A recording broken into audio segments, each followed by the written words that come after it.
everyone. Welcome to season 2 of the Fibro Show. We're super excited to be back. And this is actually our 1-year anniversary as well. We launched last December, and we have been on a little bit of a break. We're on a summer break, which extended into a fall break because we've had some really cool, exciting fibromyalgia-related projects going on that we wanted to catch you guys up on. Some of the things we thought you might like to hear about at the end of summer, I was able to attend a conference at the University of Michigan on nociplastic pain and chronic overlapping pain conditions. It was mainly researchers from around the country and beyond who were there talking about these issues.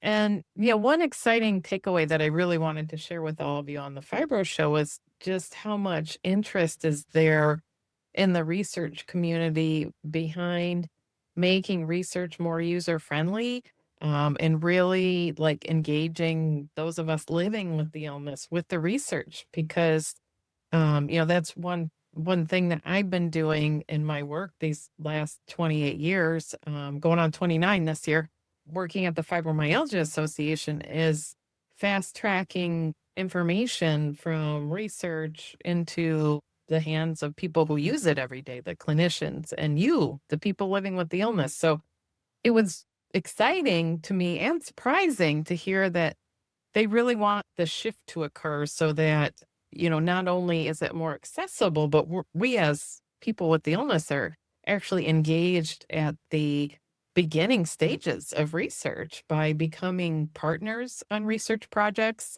and really informing the way that research is done. And I've been fortunate to be on this committee at the United States Association for the Study of Pain, and all these terms and everything are so long. So it takes forever to spit this out, but it's a People with Lived Experiences committee. And so we've been committed to, figuring out how to get people with lived experience. Which is actually the new term that they're using in research rather than saying like fibromyalgia patients, saying persons with lived experience. And I think just even that shift in research is really cool. It is. And, some of you might be going, well, isn't patient a lot easier to say? I've had people say that. Yes, it's nice to have that one word. But to get around that, we're calling the people with lived experience PWLEs. And I know maybe that's not a whole lot better. That's a little shorter. But we really feel like, at least for me, I want to say, and I've heard this resonated in other rooms, that patient seems more like you're kind of having something done to you, and it's more passive. And we know that, like, from a research perspective, that those of us living with these illnesses, like, we have so much to offer to potential research as far as really understanding who else can understand the day-to-day of what we're going through better than us, 100%. Yes. Yeah. And I will say, when Sharon came back from that conference, you were so inspired. Like, you really, I don't know, it seemed to really light your fire again to be like, wow, I could be involved in research from the get-go and then also be really involved in helping getting the information both from researchers to providers, like healthcare providers, but also to persons with lived experience. Absolutely. Yeah. And I'm saying that is a big shift because when I started in this advocacy space, I can remember being invited to a research conference once, and those of us with the illness were not allowed to talk or participate. You were And told, like, right? Like, you can't say anything. yeah, you can't say anything. And back then I was excited to get in the room. And so now to be invited in, go, no, what do you think of this? Like, what are your thoughts? What are your ideas? And it's just, wow, this is exciting to see the shift. And I think that it's going to lead to, I think, better discoveries in research. It's also going to, in my brain, expedite some of this possible treatments and things because for far too long, like I share things in the support and education group that I run, and people are like, oh, I didn't know that was available. Right. Or I'd never heard of that. right. Or the other thing is when people like share, oh, I have dry eyes. Is that part of fibromyalgia? And then people are like, I have that too. I think I think there's value in that kind of data too, like our own subjective experience. And if researchers are listening to that, I think it can be really impactful. And now it sounds like that was a really big shift and they're listening. So we're going to have And to talk to totally. We were them. even talking about, so some of you who love the science, and we love that you're here on our show because Ginevra started the foundation for the Fibro Show. Go science geeks. So science geeks, we like to bring that in here. And so it's exciting to be in a room full of people are like, how do we make this more easily accessible? And I'm going to use this term because we hear it a lot and it sounds so terrible when we're talking about like dumbing things down. And we never want to dumb anything down because people aren't dumb. They just don't have the information. If you never went to school to become a researcher, how would you understand the research projects? So the conversation now is not about dumbing things down because people aren't smart enough. It's knowing that people are educated in different ways. And if you're not a researcher, you're not going to understand it. But how do we open up the information so that now if people like hear about a study, they can go online and actually read about it in a way that's more meaningful than the very sciencey piece that you get right now. Which I will say, some of the very sciencey articles, I'm like, I have no idea. These mathematical things you were talking about, like totally over my head. And we used to use like layperson, like, or plain language summaries, which I think are okay, but like, I like the opening, like, let's use open language. And I'm noticing more and more that they're having in the research journals that I read, there'll be either a graphical abstract, meaning like they have pictures of what the study did and what the findings were, or they describe it like a paragraph description in open language or plain language. And I was like, wow. I mean, it helps me understand it too, because it's just, a nice way to present the information in a way that more people can get benefit from. So all of those are exciting changes. So yeah, Sharon came back super, super inspired, and I was very jealous. Maybe next year.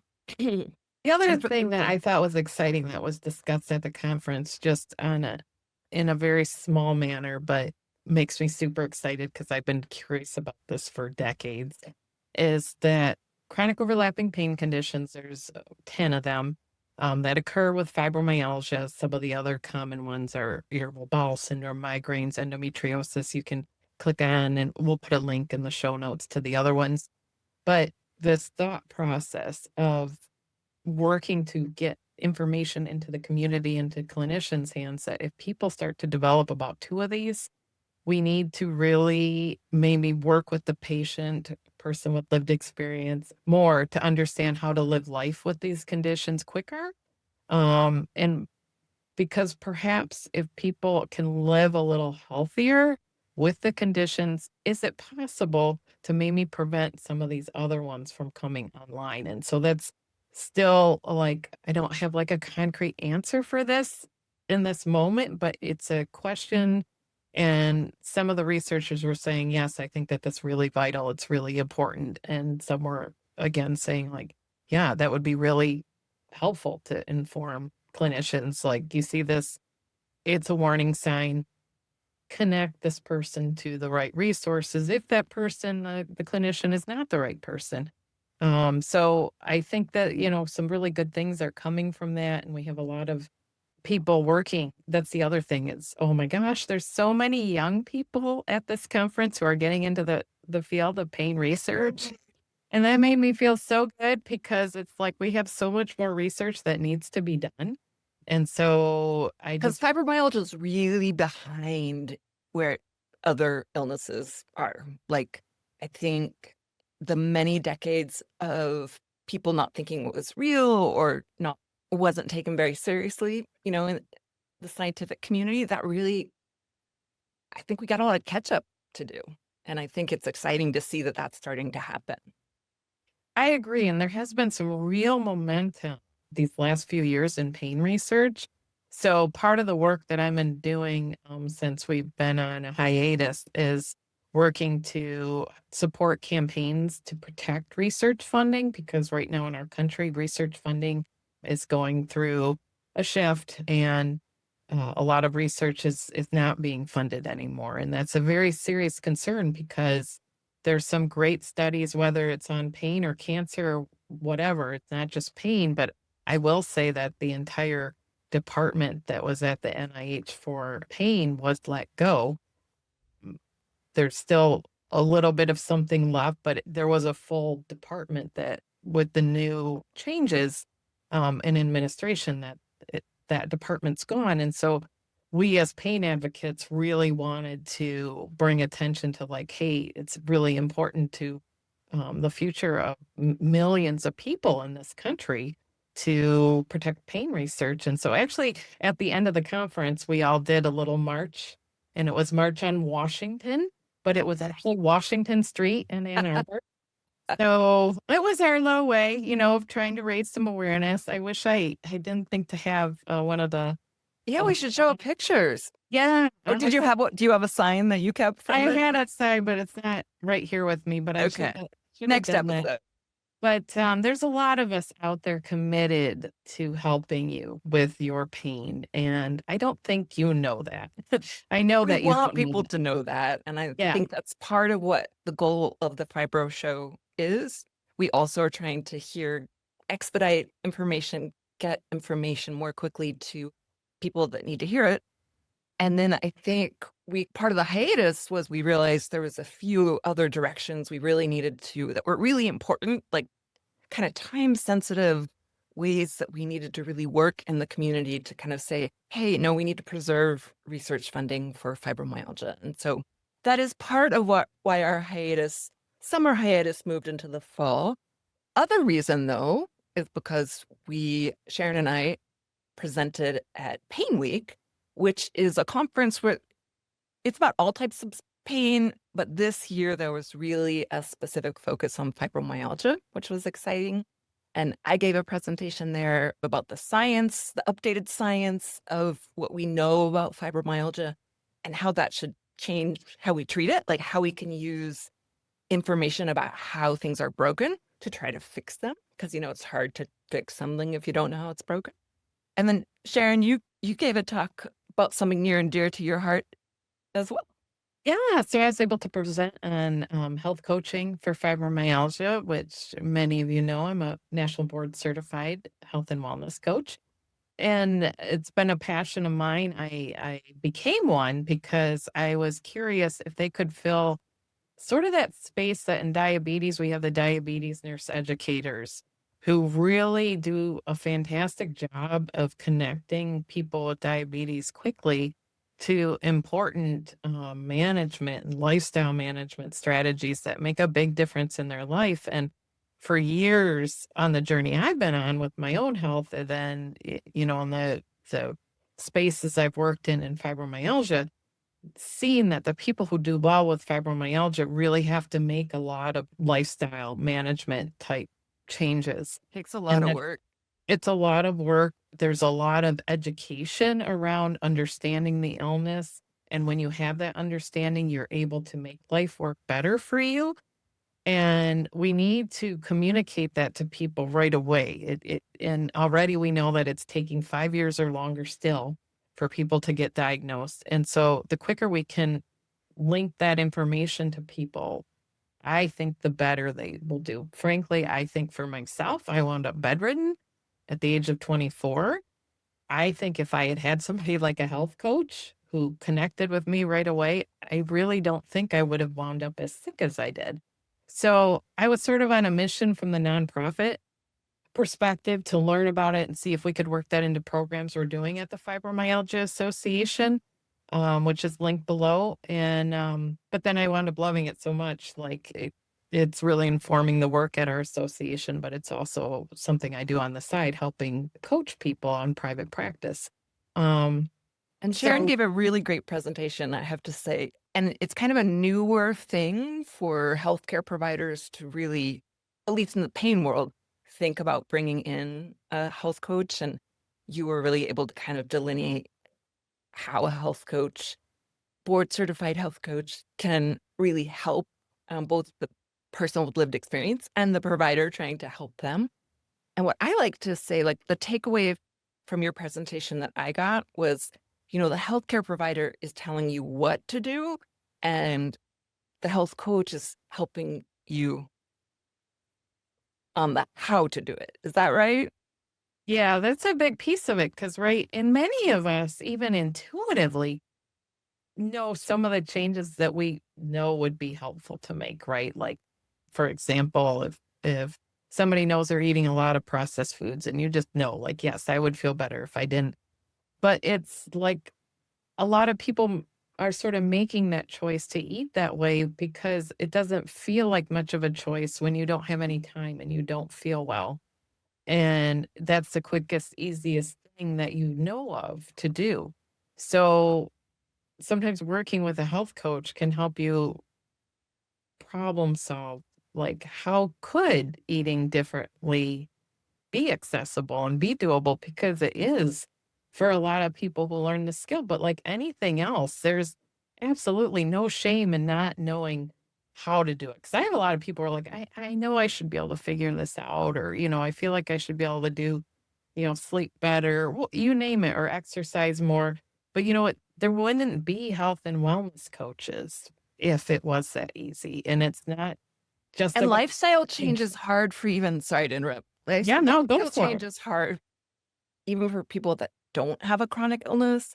So then imagine on top of that, so making lifestyle changes while you feel exhausted, have no spoons, and you're not sure, is it even worth it? And I think that's another way coaches can help is kind of directing a little bit like to those things that are gonna be the most fruitful, perhaps, for that person. Kind of winnowing down. Not that they're doing like healthcare provider stuff, but helping the people to kind of figure out what direction would be the most useful and like little micro steps to get there. Yeah, it was a great presentation. And I think we're gonna try to do some more of that content in future episodes of the Yeah. Fibro Show. And I actually was thinking if people are interested, I could do some of the science stuff, which I'm trying to use open language and plain language, because I think it's helpful. It's really helpful for us to understand what's happening in our own bodies. And unfortunately, a lot of people with fibromyalgia still are in that position of feeling like they kind of have to be their own doctor because their doctors are like, I don't really know how to help you. And I think we've made progress. It used to be like they didn't believe in it, right? Healthcare providers didn't believe in it. Now they believe in fibromyalgia. The science is there, but they still don't quite know how to help people. And that is part of my, I guess, mission that I've been on for the past 20 plus years. And I actually, as part of that mission, and part of why our hiatus was a little bit longer. So PAINWeek was like that first week of September, and it was like a lot of energy. Like Sharon and I spent like all of our spoons. I borrowed like future spoons. It was just, I mean, it was worth it and it was amazing, but it took a lot of energy. And, we wanted to do it really well. So there's a lot of pressure we were putting on ourselves. And then I kind of got a last minute invitation to go to Boston to speak to another group of doctors that are more like integrative health folks. And it was literally the next weekend. I remember thinking like, I that is like the most unfibro friendly idea to do it. And I mean, I literally got home on like a Monday and on a Wednesday was back on a plane flying to Boston. All the way across the country. Yeah, it was kind of bananas, but I just didn't feel like I could say no to the opportunity to speak to doctors and healthcare providers about treating fibromyalgia. Like I was like, I cannot turn it down. I'm glad I did. And it was cool to be back in Boston. I hadn't been there for 20 plus years. I haven't been there since I graduated medical school a long time ago in 2004. So it was really interesting to kind of go back. I went back to my old haunts and took some really terrible selfies. I'm not good at selfies, trying to like picture of me in front of my old alma mater. But that kind of, I will say, wiped me out. And then I came home and needed to move. So I moved my home in the month of October. And oh my goodness, that also took a lot. So that is part of kind of what we wanted to let people know, that we are absolutely coming back. We didn't go anywhere, but we just had to go a little sideways for a while to kind of come back. And I think we are recognizing that we need to do season 2 of the Fibro Show maybe a little bit differently. Not quite sure exactly what that means, but in ways that can be both more helpful to our viewers, but also more sustainable and fibro friendly. And I think it's going to just take us a little time to kind of figure that out as we go forward. And then, Sharon, you were doing something fun in October. What were you doing?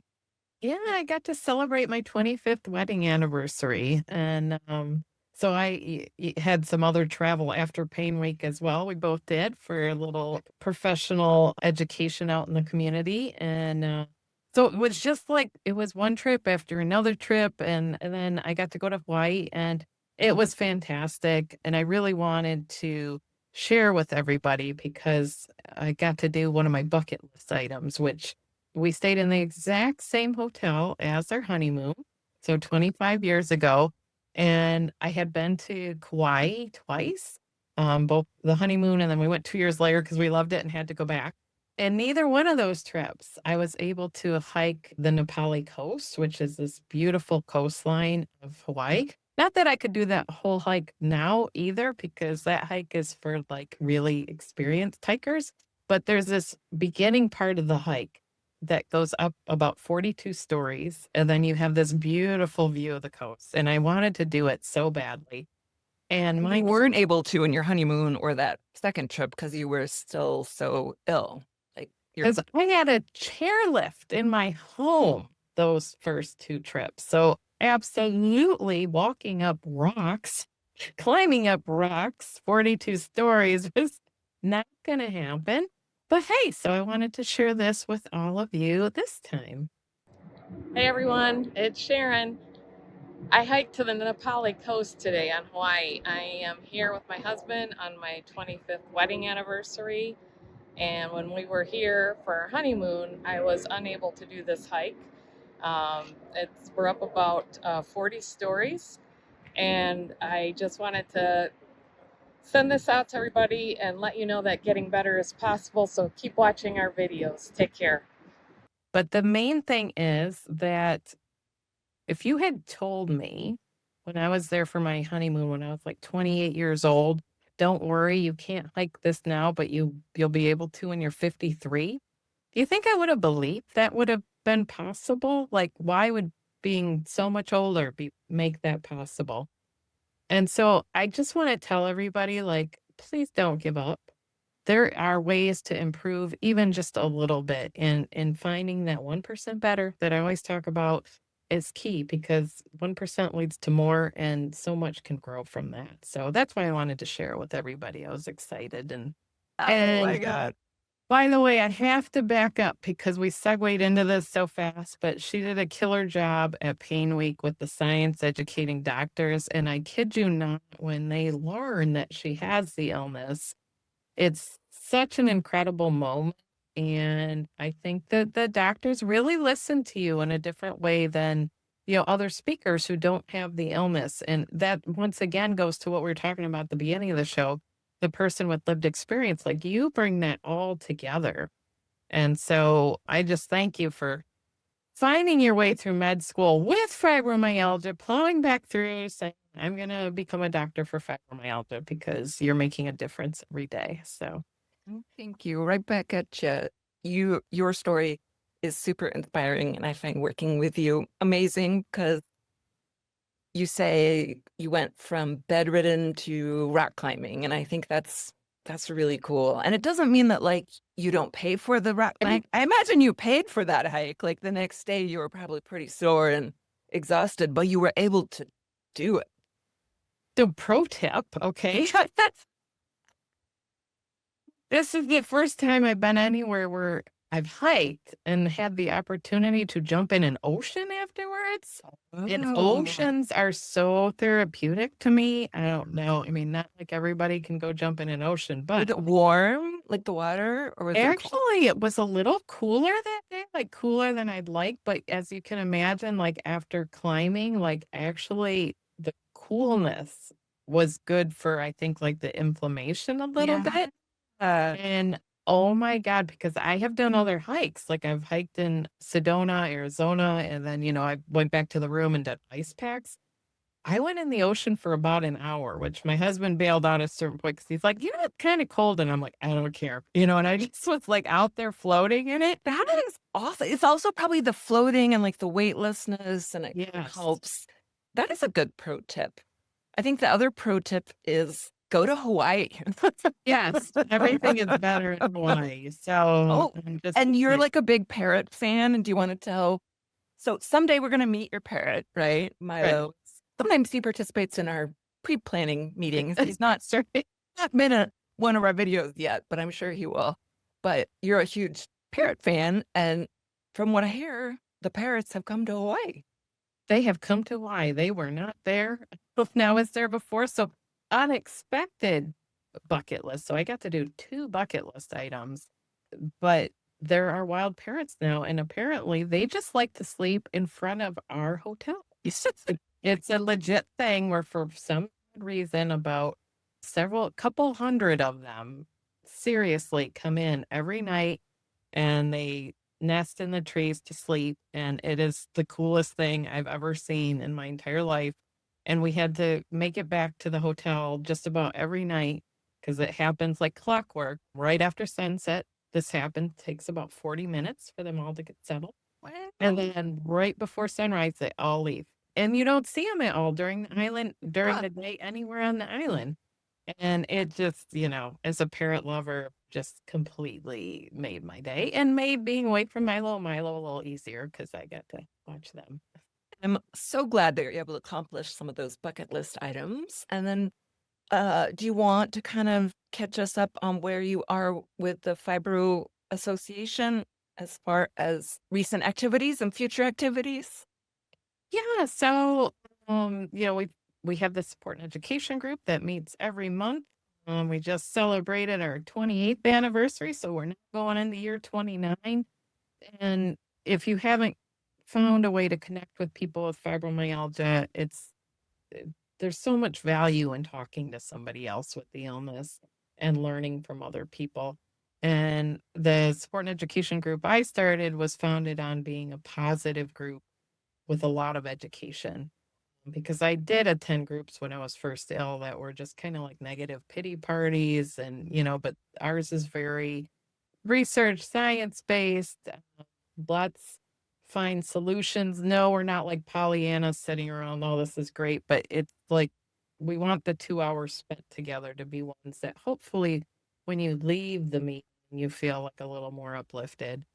So we do a variety of things throughout the year, including the education I present is based on me being able to go to meetings like PAINWeek and the nociplastic pain conference so that I can take snippets of all that information and share immediately or share in other ways throughout the course of the year at the meetings or in our newsletter. We have a big Facebook community. You can join us at Fibro Association on Facebook. There's 170,000 people there. And so while we're a volunteer organization, it takes money to do what we do. So this is going to date this episode a little bit, but we're right near the Giving Tuesday time frame, the holiday season. So we always do a big fundraising push. So if are into supporting better care for people with fibromyalgia and educating healthcare providers, every dollar that you can donate to us, even if it's $1, seriously, or $5, it goes a long way and we make it stretch. So if you'd like to do that, you can donate at managefibro.org. That's managefibro.org. There's a dot at the bottom or a button button at the top that says Giving Tuesday.